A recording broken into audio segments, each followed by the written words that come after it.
Hello, Cornerstone Church. Pastor Phil here, coming to you on day 16 of our 21 days of prayer and fasting as we start the new year and heading into the home stretch, the final week of our time together. We begin a new theme today.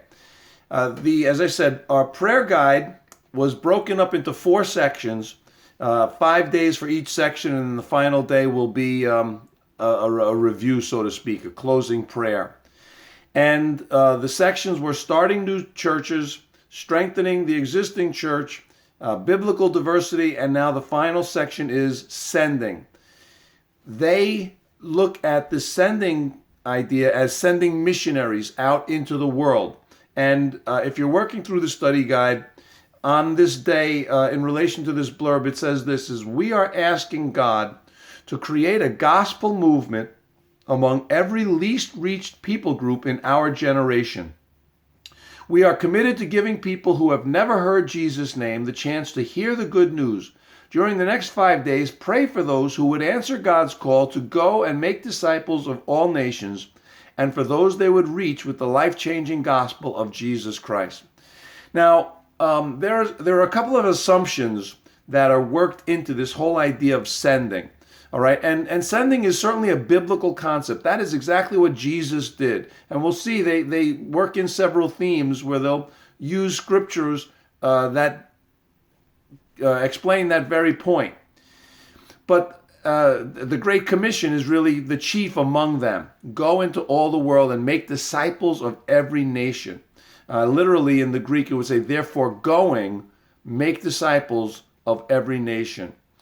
So the idea is that we would go into all the world. We certainly see in the first century, the book of Acts, the church had that mission sentence, that mission statement, that vision, that they would see the world come to Jesus.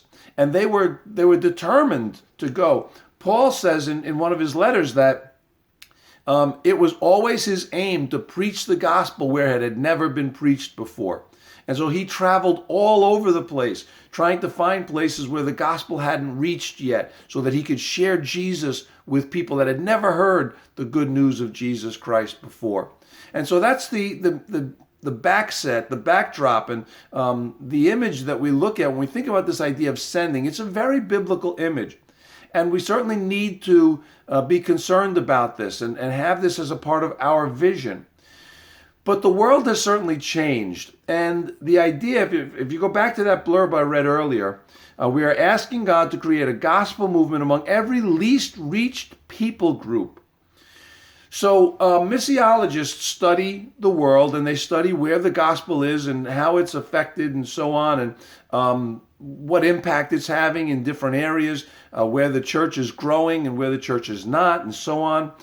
And so there's this concept called least reached people groups. And what that means is places where the gospel hasn't reached, the gospel hasn't penetrated.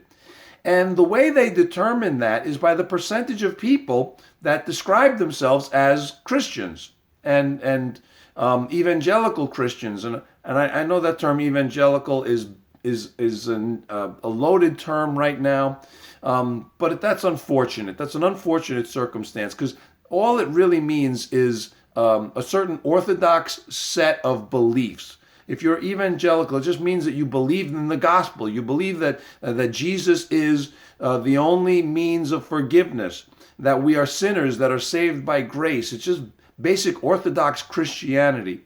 And so they look at countries or regions and try to determine what percentage of people consider themselves Christians, followers of Jesus Christ.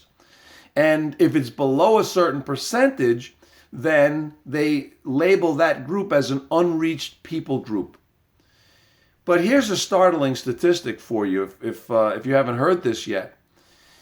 Many parts of the United States, Long Island being one of them, there is such a small percentage of people that are actually followers of Jesus, that actually are Orthodox believers of Jesus Christ, that we actually qualify now as an unreached people group. Certainly New England, many areas of New England, even though these places were founded by the Pilgrims. They were so deeply religious in their founding.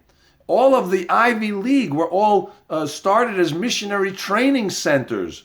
So it's really amazing how far we've fallen as a nation. But most of New England is an unreached people group now.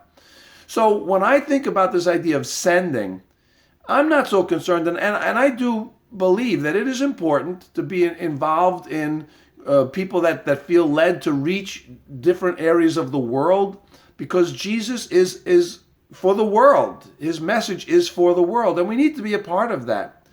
But Long Island is an unreached people group, and so we need to think about our own region as well.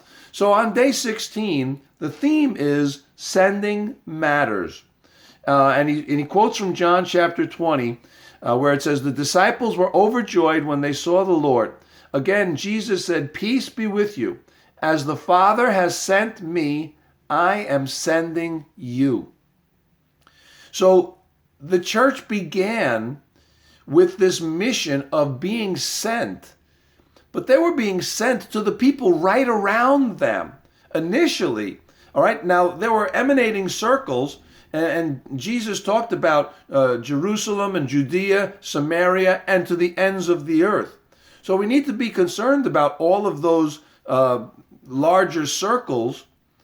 We need to be concerned about the ends of the earth, but it began right around them. They preached the gospel at the temple. They preached the gospel to the Jews that were in Jerusalem. That's where the church started. That's the first people that the disciples were sent to.